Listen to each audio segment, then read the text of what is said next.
Kita ikhlaskan niat kita masing-masing, kita ngaji lillahi ta'ala. Wa yajibu alaihi ay 'alal waliyyi aidan ta'limuhuma. Qala al-muallif rahimahullahu ta'ala wa yajibu lan wajib alaihi ing atase wali ay 'alal waliyyi tegese ing atase wali aidan halih malih apa ta'limuhuma ngulang ing as-sabi was-sabiyah ay as-sabiyyi tegese bocah cilik lanang was-sabiyyati lan bocah cilik wadon al-mumayyizaini kang mumayyiz karone min usulil aqidati nyatane sangking pira-pira dasar akidah ad-daruriyati kang pokok min wujudillahi nyatane sangking wujude Allah wa wahdaniyatihi lan wahdaniyai Allah wa mukhalafatihi lan betone Allah lil hawadisi maring pira-pira makhluk wa annahu lan satemene Gusti Allah iku laisa ora ana sapa Allah iku jisman rupa jisim wa anna Muhammadan lan satemene Kanjeng Nabi Muhammad sallallahu alaihi wasallam huwa ya Muhammad iku Rasulullah utusane Allah shadiqun kang bener fi kulli ma ing dalam saben-saben barang jaa kang wis teka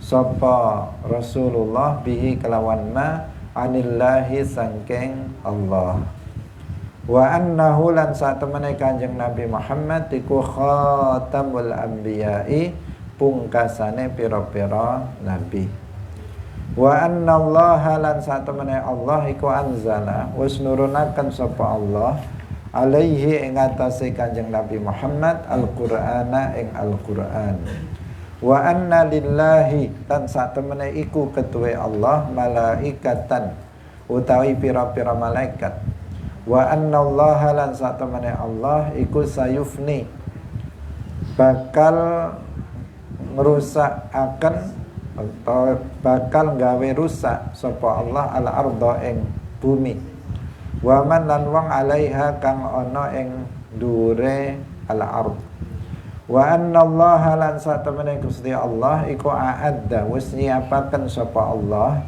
lit-ta'iina kanggo pira-pira wong kang taat kabeh daran ing omah utawa panggonan ya tanah amun kang padha nikmat-nikmat utawa seneng-seneng sapa ta'iun fiha ing dalem dar fil akhirati ing dalem akhirat ismuha utawi jenenge dar iku al-jannatu swarga walil kuffari lan kanggo pira-pira wong kafir daran ing omah utawa panggonan daerah ya ta'adzabuna kang padha kasiksa sapa al-kuffar fiha ing dalem dar ismuha utawi jenenge utawa asmane dar iku annaru neraka wa nahwi dzalika lan padane mangkono-mangkono iku wa yajibu lan wajib alaihi ing atase wali aidan halih malih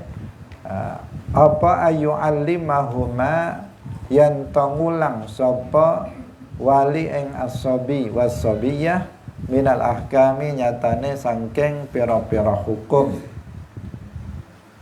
yajibu wajib kaza apa kaza mengkene wa kaza lan mengkene kasolawati kaya pira-pira salat al-khamsi kang 5 wa shaumi ramadhana lan puasa Ramadan wa yahrumu lan haram apa kaza mengkene wa kaza lan mengkene kasariqati kaya nyolong wal kadhibi lan goroh wala mazhan lan senajan iku guyon wazina lan zina wal liwati lan liwat wal ghibati lan ghibah wan namimati lan namimah wa yu'allimahuma lan ngurang ing karone sapa wali masyru'iyatas siwaki ing den syariatakene siwak wal jamaati lan jamaah.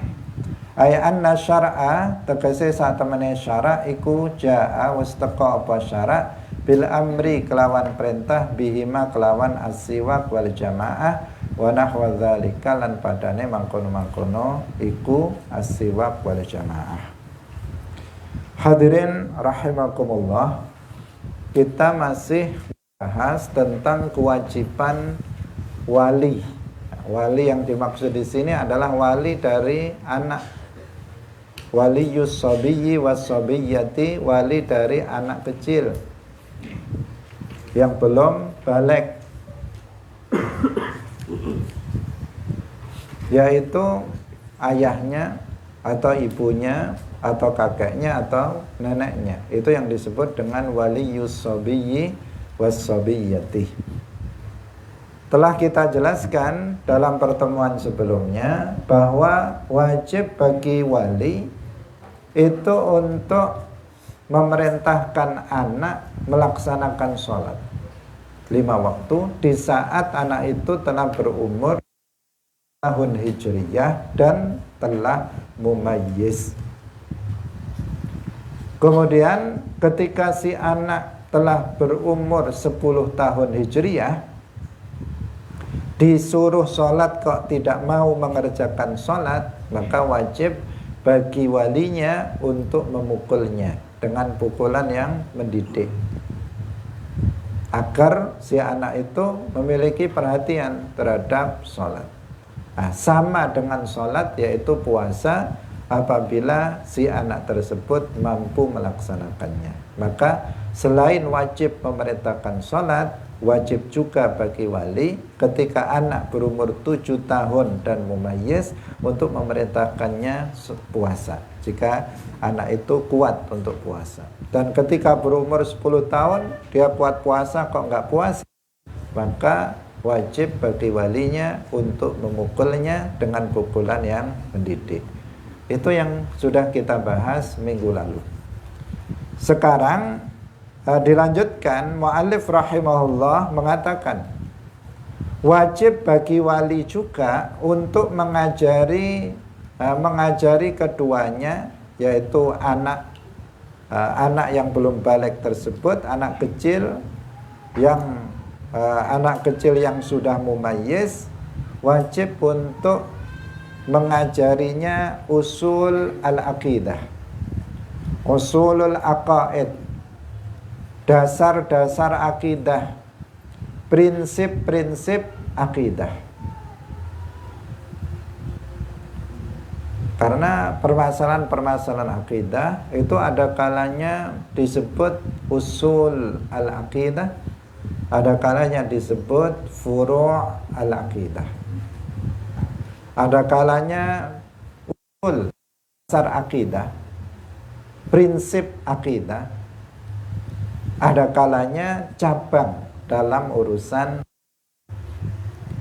Dan masalah usulul akidah, jika beda, maka ya beda akidah namanya. Orang yang membedainya dia beda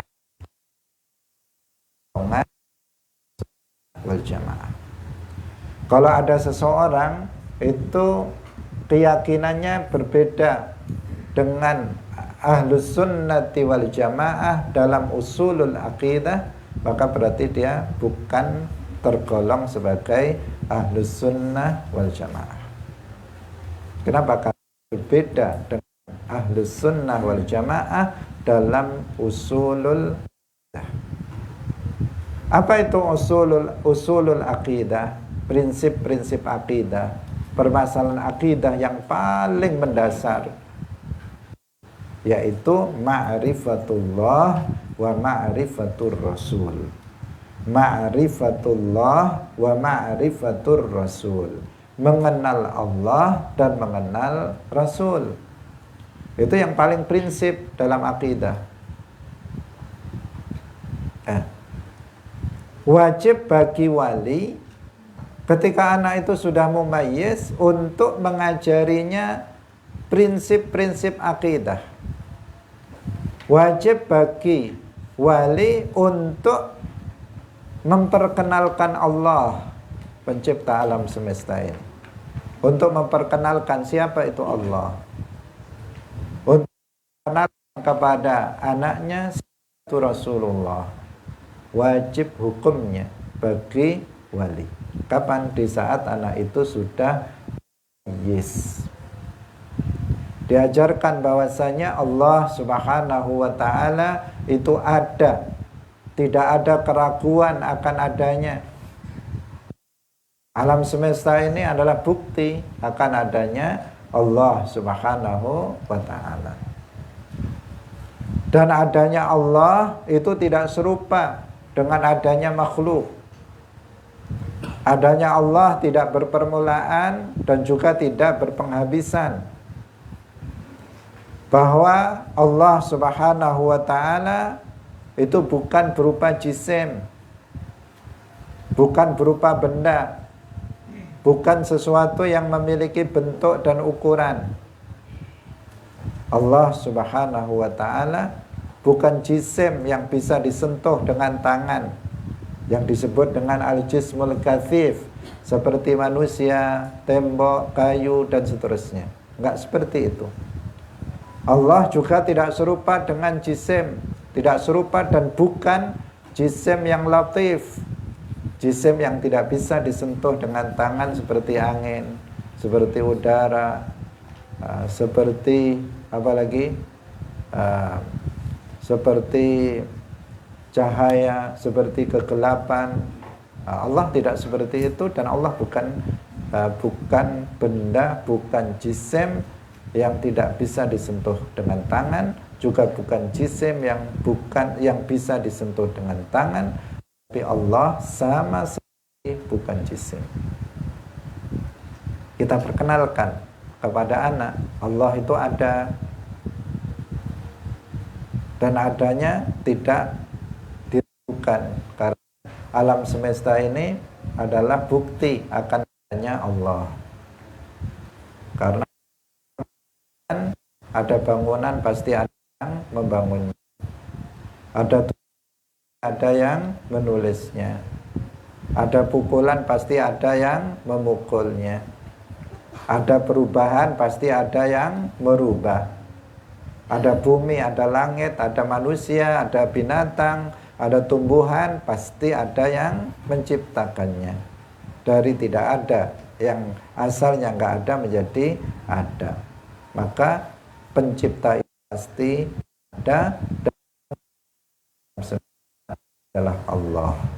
Nah, kita perkenalkan anak bahwa Allah itu ada, dan adanya nggak seperti adanya makhluk, berbeda dengan makhluk.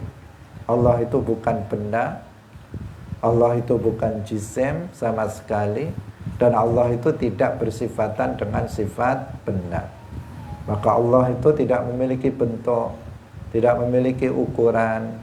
Allah itu ada tanpa tempat, ada tanpa arah. Diajarkan kepada anak, masih kecil diajari. Allah maujudun bila makan. Allah itu ada tanpa tempat. Allah tidak bertempat di bumi. Allah tidak bertempat di atas langit. Allah tidak bertempat di atas arasy. Allah tidak bertempat di dalam surga. Allah tidak bertempat di mana-mana. Allah ada sebelum adanya tempat, tanpa tempat. Setelah terciptanya tempat, Allah nggak berubah, tetap ada tanpa tempat. Sebelum langit ada, Allah ada tanpa langit. Sebelum adanya bumi, Allah ada tanpa bumi. Sebelum adanya arasy, Allah ada tanpa arasy. Sebelum adanya tempat, Allah ada tanpa tempat. Demikian juga setelah terciptanya tempat, Allah nggak berubah, tetap ada tanpa tempat. Seperti yang dikatakan oleh Sayyiduna Ali ibn Abi Thalib radhiyallahu anhu. Kanallahu wala makan wa huwal ana ala ma alaihi kan. Kanallahu wala makan. Pada azal Allah itu ada dan belum ada tempat. Wa huwal an, dan dia sekarang setelah menciptakan tempat tetap seperti semula tetap ada tanpa tempat. Itu diajarkan kepada anak kecil. Sudah diajarkan seperti itu. Agar dia akidahnya lurus, agar akidahnya benar. Diajarkan juga bahwasanya Allah Subhanahu wa taala ada tanpa arah. Allah tidak berada di depan. Allah tidak berada di arah belakang. Allah tidak berada di arah kanan, tidak berada di arah kiri, arah atas, arah bawah, tidak berada di arah manapun. Tidak berada di salah satu dari arah yang 6 dan juga tidak berada di salah arah. Karena arah adalah makhluk, Allah ada sebelum ada makhluk, tanpa makhluk. Sebelum ada, Allah ada.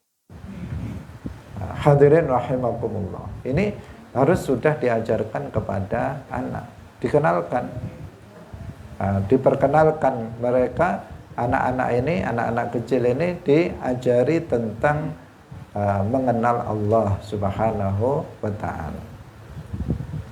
Mengenal Allah dengan dengan mengetahui sifat-sifatnya. Bahwa Allah itu sifatnya wujud, qidam, baqa. Allah itu ada tanpa ada keraguan, qidam adanya tanpa berpermulaan, baqa adanya tidak berpenghabisan, qiyamuhu binafsihi, Allah itu enggak butuh kepada makhluknya. Allah enggak butuh tempat, Allah enggak butuh langit, Allah enggak butuh arsy, Allah enggak butuh malaikat. Allah tidak butuh sedikit pun dari makhluknya. Allah itu bersifatan wahdaniyah, esa, artinya enggak ada sekutu baginya, baik pada zatnya, sifatnya maupun perbuatannya. Zatnya enggak serupa dengan zat makhluknya. Sifatnya tidak seperti sifat makhluknya. Perbuatannya tidak seperti perbuatan makhluknya. Diajarkan seperti itu. Wahdaniyah, qiyamuhu binafsihi, qudrah, iradah. Diajarkan Allah memiliki sifat kuasa yang sempurna. Dengan sifat kuasanya Allah mengadakan makhluk dan Allah meniadakan makhluk.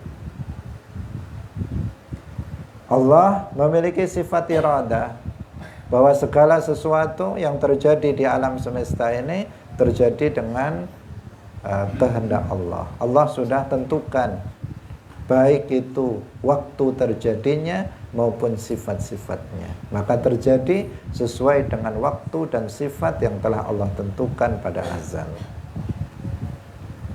Allah bersifatan sama, Allah itu mendengar dengan tanpa alat, tanpa telinga atau alat yang lain, dan Allah mendengar segala sesuatu. Allah itu maha melihat tanpa dengan menggunakan mata ataupun alat yang lainnya, dan Allah melihat terhadap segala sesuatu. Allah itu bersifatan dengan sifat haya, Allah itu hidup, dan hidupnya Allah enggak serupa dengan hidupnya makhluk. Allah itu hidupnya tanpa ruh, tanpa daging, tanpa tulang, tanpa darah, tanpa alat-alat kehidupan sebagaimana makhluknya. Allah Subhanahu wa ta'ala bersifatan dengan sifat ilmu, bahwa Allah Subhanahu wa ta'ala mengetahui segala sesuatu. Tidak ada sesuatu pun yang terjadi di alam semesta ini kecuali Allah mengetahuinya. Dengan ilmunya yang azali dan abadi, Allah ilmunya meliputi segala sesuatu. Tidak ada satu pun daun yang jatuh kecuali Allah mengetahuinya. Tidak ada satu tetesan air hujan kecuali Allah mengetahuinya. Allah mengetahui segala sesuatu, ilmunya meliputi segala sesuatu. Ahata bikulli syai'in ilma. Diajarkan itu kepada anak. Diajarkan juga kepada anak bahwa Allah bersifatan dengan sifat kalam, dan kalamnya enggak seperti kalamnya makhluk. Kalau kalamnya makhluk itu berupa bahasa, huruf dan suara, berpermulaan dan berpenghabisan. Kalam Allah itu bukan bahasa, bukan bahasa Arab, bukan bahasa Ibrani, bukan bahasa Suryani atau bahasa-bahasa yang lainnya. Kalam Allah bukan berupa huruf, kalam Allah bukan berupa suara. Itu mengenalkan Allah kepada anak dengan mengajarkan tentang usulul akidah. Kita nggak bisa mengajarkannya sendiri, bapaknya nggak bisa, sibuk, ibunya nggak bisa juga sibuk misalnya, atau memang nggak mampu untuk mengajarkannya, maka bisa diwakilkan kepada guru untuk mengajari anak kita akidah, pokok-pokok akidah, memperkenalkan Allah pencipta alam semesta ini, Allah Tuhan alam semesta ini, pengatur alam semesta ini, diperkenalkan kepada anak. Karena orang yang nggak mengenal Allah, maka dia tidak beriman kepada Allah. Bagaimana seseorang bisa beriman tanpa dia mengenalnya? Karena beriman kepada Allah Subhanahu wa Ta'ala itu harus didasari dengan ma'rifatullah yang benar. Harus didasari dengan mengenal Allah Subhanahu wa Ta'ala dengan pengenalan yang benar. Karena i'tiqad artinya menerima, ridha dengan apa yang diketahuinya. Jika yang diketahuinya salah, berarti ridha dengan sesuatu yang salah, berarti i'tiqadnya salah. Jika yang diketahuinya benar dan dia ridha dengan itu, maka berarti i'tiqadnya benar. Karena itu kita mengenal Allah dan harus ajarkan mengenal Allah ini kepada anak-anak kita. Karena ini adalah kewajiban yang paling wajib, kewajiban yang pertama kali wajib bagi seorang hamba. Al-Imam Abul Hasan Al-Asy'ari radhiyallahu anhu, beliau mengatakan, awwalu ma yajibu 'alal 'abdi al-'ilmu billahi wa rasulihi wa dinihi. Kewajiban yang paling pertama bagi seorang hamba adalah mengenal Allah, mengenal Rasulnya, kemudian mengenal agamanya. Jadi yang pertama kali yang wajib kita ketahui, yang wajib kita ketahui, kita kenal adalah Allah Subhanahu wa Ta'ala. Karena Allah yang menciptakan kita, Allah yang memberikan hidup kita, Allah yang memberikan makan kita, Allah yang memberikan kesehatan kita, Allah yang memberikan minum kepada kita, Allah yang memberikan air, memberikan udara untuk kita bernafas. Masa kita nggak mengenalnya? Masa seseorang dikasih makan, dikasih minum, nggak mengenal kepada zat yang memberikan makan dan minum dia? Masa seseorang diberikan hidup dan kesehatan, dia tidak mengenal zat yang memberikan hidup dan kesehatan kepada dia? Maka wajib kita untuk mengenal Allah Subhanahu wa Ta'ala, dan wajib juga kita mengajarkan pengenalan kepada Allah ini kepada anak-anak kita sejak anak kita itu mumayyiz. Nah, dia ketika sudah mumayyiz, kita ajarkan itu. Hadirin yang dirahmati oleh Allah Subhanahu wa Ta'ala, nah, diajarkan juga tentang ma'rifatul Rasul, mengenal Rasul, bahwa nama Nabi kita Muhammad ibn Abdullah Al-Qurashi yang berasal dari suku Quraisy. Beliau adalah Abdullah wa Rasuluh, hamba dan utusannya Allah. Beliau dilahirkan di Makkah, diutus pertama kali menjadi Nabi ketika beliau bertempat tinggal di Makkah. Kemudian beliau diperintahkan untuk hijrah ke Madinah yang dulu namanya Yasrib. Setelah berdakwah selama 10 tahun di Al-Madinah Al-Munawwarah, kemudian beliau sakit dan wafat di Madinah, serta dikuburkan di Al-Madinah Al-Munawwarah. Dikenalkan, anak ini dikenalkan, diajari tentang ma'rifatul Rasul. Harus kenal Rasulullah. Rasulullah penyebab dari keselamatan umat manusia. Anak harus dikenalkan, kita harus mengenal Rasulullah. Anak juga diajari pengenalan terhadap Rasulullah Sallallahu Alaihi Wasallam. Diajarkan kepada mereka anak-anak bahwa Rasulullah shadiqun fi jami'i ma akhbar. Bahwa Nabi Muhammad itu jujur, benar dalam setiap yang beliau sampaikan. Semua yang keluar dari mulut mulia Rasulullah adalah kebenaran. Gak ada yang salah. Kenapa? Karena setiap yang keluar dari mulut beliau dasarnya adalah wahyu dari Allah Subhanahu wa ta'ala. Allah berfirman, "Wa ma yantiqu 'anil hawa in huwa illa wahyu yuha."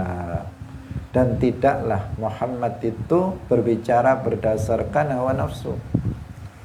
Tidaklah perkataan Muhammad itu kecuali wahyu yang diwahyukan kepada beliau. Karena itu pasti benar apa yang beliau sampaikan. Apakah yang berkaitan dengan kisah-kisah para nabi, yang berkaitan dengan awal mula penciptaan makhluk, yang berkaitan dengan umat-umat terdahulu, pasti itu benar. Maupun yang berkaitan dengan kabar beliau tentang sesuatu, tanda-tanda besar kiamat, tentang adanya azab kubur, nikmat kubur, malaikat munkar dan nakir, tentang adanya hisab, adanya mizan, adanya surga, neraka, dan seterusnya. Wajib kita untuk membenarkannya. Kenapa? Karena beliau benar. Kenapa kok benar? Karena yang disampaikannya wahyu dari Allah. Dan Allah adalah pencipta segala sesuatu, yang mengetahui segala sesuatu, yang memberitahukannya, yang menciptakan, yang menciptakannya. Karena itu pasti benar, yaitu Allah Subhanahu wa ta'ala. Maka karena apa yang beliau sampaikan itu benar, maka wajib bagi kita membenarkannya. Nah, karena apa yang disampaikan oleh Nabi itu benar, maka wajib bagi kita membenarkannya. Kalau seseorang mendustakannya, maka dia menjadi jatuh ke dalam kekufuran. Hadirin rahimakumullah. Jadi diajarkan kepada anak seperti itu, bahwa Nabi Muhammad itu adalah khatamul anbiya. Nabi Muhammad itu penutup para nabi. Apa maksudnya? Tidak ada yang diangkat menjadi nabi setelah Nabi Muhammad. Kalau nabi yang masih hidup ada, yaitu Nabi Isa alaihissalam, setelah Nabi wafat. Masih ada sampai sekarang. Sebagian ulama mengatakan Nabi Khadir, beliau seorang nabi dan masih hidup sampai sekarang. Tetapi Nabi Isa telah diutus menjadi nabi sebelum Nabi Muhammad. Apalagi Nabi Khadir, di masa Nabi Musa saja Nabi Khadir sudah ada, diangkat menjadi nabi jauh sebelum Nabi Muhammad. Lalu apa maksudnya khatamul anbiya? Nabi Muhammad itu pungkasannya para nabi, penutup dari para nabi. Maksudnya sudah tidak ada lagi orang yang diangkat menjadi nabi setelah Nabi Muhammad sallallahu alaihi wasallam. Maka kalau ada orang misalnya meyakini ada nabi setelah Nabi Muhammad, ada yang diangkat menjadi nabi setelah Nabi Muhammad, maka hukumnya kufur. Seperti kelompok Ahmadiyah, mereka meyakini bahwa Ghulam Ahmad itu adalah nabi diangkat setelah Nabi Muhammad sallallahu alaihi wasallam. Maka itu adalah sebuah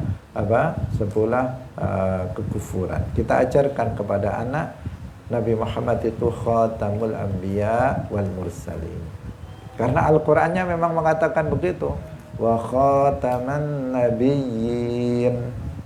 Dalam sebuah hadis disebutkan wa khutima biyan nabiyyun, dan para nabi itu diakhiri dengan aku. Artinya nggak ada nabi setelah Nabi Muhammad sallallahu alaihi wasallam. Maksudnya tidak ada yang diangkat menjadi nabi setelah Nabi Muhammad sallallahu alaihi wasallam. Jadi itu diajarkan kepada si anak. Diajarkan juga bahwa Allah menurunkan Al-Quran kepada Nabi Muhammad Sallallahu Alaihi Wasallam. Dan Allah itu memiliki para malaikat. Mereka adalah hamba-hamba Allah yang dimuliakan. Tempat tinggalnya ada di atas langit. Mereka, para malaikat, adalah makhluk yang paling banyak jumlahnya. Jumlahnya lebih banyak dari kerikil yang ada di bumi. Lebih banyak dari dedaunan yang ada di bumi ini. Para malaikat itu adalah aktsarul makhluqat adadan. Makhluk yang paling banyak jumlahnya. Mereka bukan laki-laki. Laisu dzukuran wa laisu inasan. Mereka bukan laki-laki, mereka juga bukan perempuan. Mereka senantiasa wa yaf'aluna ma yu'marun la ya'sunallaha ma amarahum wa yaf'aluna ma yu'marun. Mereka senantiasa meninggalkan maksiat, tidak pernah bermaksiat kepada Allah, dan mereka selalu menjalankan apa yang diperintahkan oleh Allah. Nah, itu sifat malaikat, dikenalkan kepada anak. Kemudian diajarkan juga kepada anak bahwasanya Allah nanti akan menghancurkan bumi ini. Bahwa bumi yang kita tempati ini nanti akan rusak. Nah, wajib kita yakini, dan orang dan makhluk yang berada di atasnya semuanya nanti akan mati. Manusia seluruhnya akan mati. Jin seluruhnya akan mati. Binatang-binatang semuanya akan mati. Nanti pada hari kiamat. Wa annallaha a'adda lit-ta'iina daran yatana'amuna fiha fil akhirah ismuha, yang taat. Taat itu apa artinya?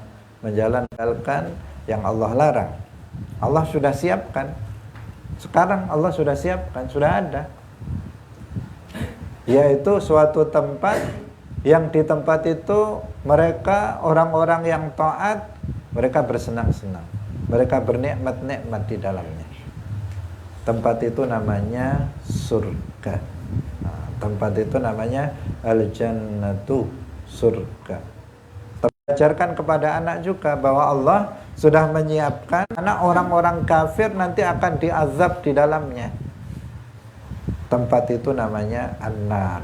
Tempat itu namanya an-nar, neraka. Namanya neraka. Orang-orang kafir akan abadi di dalamnya, mereka tidak akan pernah keluar darinya. Nah, ini kita ajarkan kepada anak. Intinya apa? Ma'rifatullah wa ma'rifatur rasul. Nah, mengenal Allah, mengenal Rasul harus diajarkan kepada anak. Kalau ada orang tua tidak melaksanakan ini, anaknya sampai dewasa nggak mengenal Allah, anaknya sampai sudah balik tidak mengenal Rasulullah, maka si walinya ini, orang tuanya ini, ya dia jatuh pada dosa. Kenapa? Karena dia tidak melaksanakan kewajiban, yaitu mengajarkan kepada anak yang belum balik usul al-aqidah yang terdiri dari ma'rifatullah wa ma'rifatur rasul. Hadirin rahimakumullah. Kemudian wa yajibu alaihi aidan ayu'allimahuma minal ahkam. Wali juga wajib untuk mengajari anak itu tentang masalah hukum-hukum. Ini wajib, ini haram, itu diajarkan. Diajarkan sholat 5 waktu itu wajib, puasa Ramadan itu wajib, diajarkan. Zakat itu bagi orang yang memiliki harta zakawi, telah memenuhi syarat wajib zakat, dia wajib mengeluarkan zakat. Diajarkan hal-hal yang seperti itu kepada anak. Wa yahrumu kadza, bahwa ini haram, riba itu haram, mencuri itu, mencuri itu haram, berbohong itu haram. Itu diajarkan. Berbohong itu meskipun dalam rangka untuk bergurau itu haram, meskipun guyonan itu haram. Karena sekarang banyak orang nggak tahu kalau bohong itu haram, atau tahu tapi tetap berbohong. Sekarang banyak berita-berita bohong menyebar luas, baik dari mulut ke mulut maupun melalui media sosial. Berbohong. Berbohong artinya apa? Al-ikhbar bi khilafil waqi'. Memberikan informasi yang nggak sesuai dengan kenyataan, itu namanya bohong. Tapi kalau nggak ngasih berita, itu namanya nggak bohong. Misalnya saya diam, nggak ngasih tahu apa-apa, itu nggak bohong. Karena bohong itu ikhbar, memberitahu, memberikan kabar, memberikan informasi. Tapi kabar itu bi khilafil waqi', nggak sesuai dengan fakta, nggak sesuai dengan kenyataan. Kenyataannya A dibilang B, kenyataannya B dibilang A, itu namanya bohong. Itulah namanya kadzib. Ya bilang tidak, tidak bilang ya, itu namanya kadzib. Bohong, hukumnya haram. Meskipun bergurau, hukumnya haram. Kayak itu diajarkan kepada anak, agar anak kecil itu nggak terbiasa berbohong. Sebab ada anak yang dia terbiasa berbohong. Sebab apa? Bapaknya juga suka bohong. Anaknya sering dibohongi sama bapaknya, atau ibunya sering bohongi anaknya. Akhirnya apa? Anaknya tiru-tiru, suka bohong. Nah, boleh, harus diajari tentang hal-hal yang haram. Zina itu haram, diajarkan kepada anak meskipun masih kecil. Liwat itu hukumnya haram. Ghibah, ngerasani, menggunjing itu hukumnya haram. Diajari ghibah itu apa? Ghibah itu adalah zikruka akhakal muslim bima yakrah lau sami'a. Yaitu apabila kamu menyebut keburukan seorang muslim, kamu menyebut keburukan saudaramu sesama muslim di belakangnya, dan apabila orang tersebut mendengar, maka dia nggak akan suka. Itu namanya ghibah, ngerasani. Misalnya dia ngomong dengan temannya, lihat, misalnya si fulan itu pendek sekali ya, misalnya dia bilangkan tentang fisiknya. Lihat, si fulan itu hidungnya pesek, misalnya. Nah, dia itu ngerasani, itu namanya ghibah. Si fulan itu nggak pernah mandi. Si fulan itu misalnya baunya busuk, misalnya. Diomongkan dengan orang lain di belakangnya. Meskipun kenyataannya begitu, itu namanya ghibah. Meskipun kenyataannya begitu, anak tukang sepatu misalnya, itu namanya ghibah. Karena itu sesuatu yang rendah, pekerjaan yang rendah, yang itu bisa membuat orang tersebut kalah sama istrinya misalnya. Ini namanya apa? Ghibah. Ghibah, diberitahu ghibah itu apa. Kenapa? Karena kadang nggak paham, orang ghibah nggak paham, definisinya nggak paham. Kalau definisinya nggak paham, akhirnya apa? Dia menghibah, asik menghibah tanpa merasa bahwa itu ghibah. Ketika ditegur, jangan ngerasani, jangan ghibah. Dia bilang, saya nggak ngerasa nih, saya ngomong apa adanya. Saya ini ngomong apa adanya, nggak ngerasa nih. Nah, itu menunjukkan apa? Menunjukkan dia nggak paham apa itu ghibah. Ghibah itu yang ngomong apa adanya, itu namanya ghibah. Tetapi apabila orang yang diomongin itu dengar, dia akan nggak senang, itu namanya ghibah. Memang betul dia itu koproh, kalau dibicarakan di belakangnya itu namanya ghibah. Memang betul si fulan itu baunya nggak enak karena nggak pernah mandi. Memang benar seperti itu kenyataannya. Tapi kalau diomongkan di belakangnya, itu namanya ghibah. Memang betul si fulan itu kalah sama istrinya, disuruh-suruh terus sama istrinya kayak budaknya misalnya. Kemudian apa? Kalau diomongkan di belakangnya, itulah yang namanya ghibah.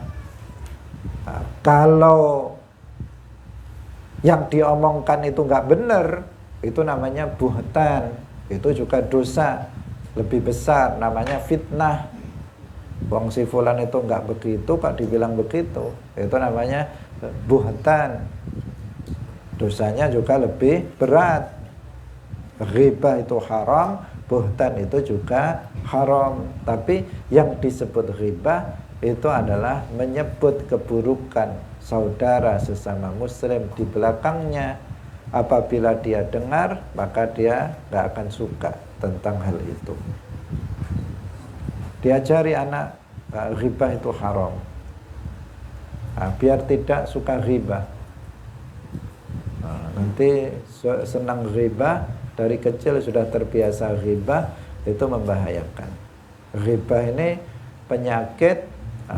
penyakit yang merusak tatanan masyarakat, merusak tatanan persaudaraan, merusak tatanan bertetanggaan, dan seterusnya. Kalau orang itu sudah saling ghibah, akhirnya apa? Nggak senang dengan tetangganya yang itu, senang sama tetangganya yang sana. Nanti ke sana ganti yang diribah tetangganya yang sini. Nanti ke sana yang diribah tetangganya yang sini. Akhirnya satu dengan yang lainnya itu saling merendahkan satu dengan yang lain. Nggak akan ada kerukunan, tidak ada persatuan, dan seterusnya. Nggak akur lagi gara-gara ghibah. Karena itu ghibah harus berusaha untuk dihilangkan, wajib untuk ditinggalkan, karena ghibah itu sesuatu yang haram. Anak kecil juga sudah diajari ghibah itu haram, bohong itu haram, zina itu haram. Diajarkan juga kepada anak-anak tentang masalah hukum. Namimah, adu domba. Namimah itu adu domba. Naqlul qaul lil ifsad, mengutip suatu perkataan tujuannya untuk merusak hubungan di antara dua orang. Dia datang kepada si A, bilang, menurut kamu si B gimana ya? Kemudian si A komentar tentang si B, ucapan komentarnya dibawa kepada si B. Nah, kemudian si B marah. Dan mengomentari si A. Kemudian ucapan si B dibawa ke A oleh si C ini. Akhirnya si A sama si B asalnya rukun jadi bertengkar.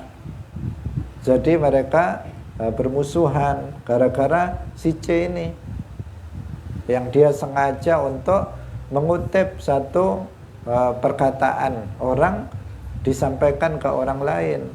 Demikian juga sebaliknya. Itu hal-hal yang seperti itu juga diajarkan kepada anak. Wa yu'allimahuma masyru'iyyata siwaki wal jamaah. Diajarkan juga kepada anak itu disyariatkannya siwak, bahwa siwak itu sunnah. Menggunakan siwak seperti ini hukumnya sunnah, dan faedahnya sangat banyak. Faedahnya akan sangat banyak dari sisi pahala. Orang yang sholat dengan menggunakan siwak dengan yang tidak, jauh pahalanya, lipatan pahalanya jauh lebih banyak sholat yang didahului dengan bersiwak. Membaca Al-Quran dengan bersiwak dengan yang tidak bersiwak akan sangat beda. Banyak sekali faedahnya, baik dari sisi pahala, amal soleh, maupun dari sisi kesehatan. Sangat banyak manfaatnya. Karena itu diajarkan kepada anak tentang siwak. Siwak itu sunnah, agar tidak melecehkan siwak ketika dia dewasa. Karena ada sebagian orang melecehkan bersiwak. Padahal itu sesuatu yang disunnahkan di dalam agama. Wal jamaah diajarkan kepada anak kecil bahwa jamaah itu adalah disyariatkan. Bahkan sebagian ulama mengatakan fardu kifayah, sebagian mengatakan sunnah muakkadah. Diajarkan, diberitahu si anak itu tentang disyariatkannya sholat secara berjamaah, dan seterusnya. Dan seterusnya, hal-hal yang sunnah sudah mulai diperkenalkan. Hal-hal yang tentang masalah hukum, ini halal, ini haram, ini wajib, itu diajarkan kepada anak. Intinya apa? Kecil, baik laki-laki maupun perempuan, untuk mengajarkan kepada si anak kecil ilmu din ad-daruri. Apa itu ilmu din ad-daruri? Ilmu fardu ain, ilmu agama yang pasti dibutuhkan oleh setiap muslim, yaitu yang terdiri dari usulul akidah, yang tadi dasar-dasar akidah. Yang kedua usulul ahkam, dasar-dasar tentang hukum, tentang fikih. Yang ketiga adalah tentang dasar-dasar usul ilmu akhlak atau tasawuf, dasar-dasar ilmu akhlak, ilmu tasawuf. Itu diajarkan kepada anak. Wajib hukumnya. Kalau nggak bisa, ya disekolahkan kepada sekolahan yang mengajarkan itu. Jangan sembarangan menyekolahkan anak. Anak disekolahkan, ternyata di sekolahan sampai tamat kelas 6 nggak mengenal Allah, nggak mengenal Rasulullah. Sudah kelas 6, dia nggak mengenal Allah, nggak tahu wujud, qidam, baqa, mukhalafatul hawaditsi, nggak paham maknanya. Sudah tamat ibtidaiyah, tidak mengenal Rasulullah. Itu kenapa? Orang tuanya nggak selektif memilihkan sekolah madrasah. Semestinya apa? Harus diperiksa dulu. Di sini diajarkan nggak ma'rifatullah, ma'rifatur rasul? Diajarkan untuk mengenal Allah dan Rasulnya apa enggak? Oh, diajarkan, baru dimasukkan ke sekolah itu, karena itu kewajiban kita sebenarnya, mengajari dia ilmu fardu ain. Itu kewajiban kita, bukan kewajiban guru. Ketika kita wakilkan kepada guru, maka semestinya kita pastikan bahwa anak kita diajari tentang ilmu fardu ain tersebut. Nah, karena ada sebagian yang hanya mengajarkan Quran saja, tiap hari ngaji Quran saja, belajar bagaimana membaca Al-Quran dengan baik. Itu juga sesuatu yang baik, tapi kalau nggak diajari sholat, bisa ngaji Quran nggak bisa sholat, bisa ngaji Al-Quran tapi nggak mengenal Allah, nggak mengenal Rasulullah, ya bagaimana? Padahal membaca Al-Quran itu yang fardu ain hanya belajar Fatihah, selebihnya adalah fardu kifayah. Karena zaman sekarang seperti itu, anak itu pertama kali langsung diajari Al-Quran. Belajar Al-Quran, tetapi ilmu fardu ainnya nggak diajarkan. Terbalik-balik, dikira kalau sudah bisa baca Al-Quran dengan lancar maka masuk surga. Nggak mesti, karena apa?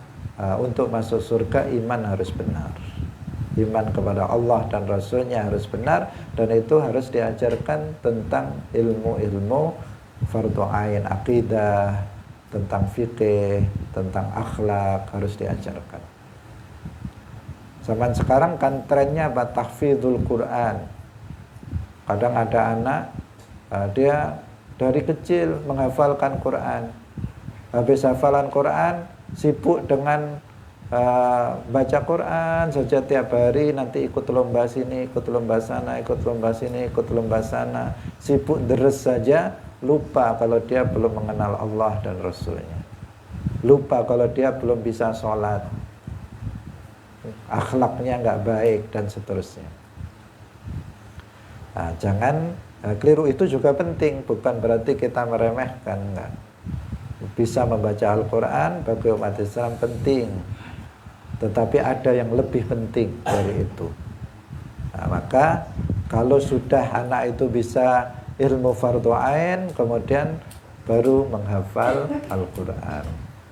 Itu yang diajarkan Rasulullah dalam mendidik anak. Sahabat Abdullah bin Jundub, beliau mengatakan, kunna fityanun hazawirah, ta'allamnal iman qabla al-Quran. Kami dahulu itu masih anak-anak muda belia. Beliau mengatakan bersama Rasulullah, ma'a Rasulillah, kami belajar iman sebelum belajar Quran.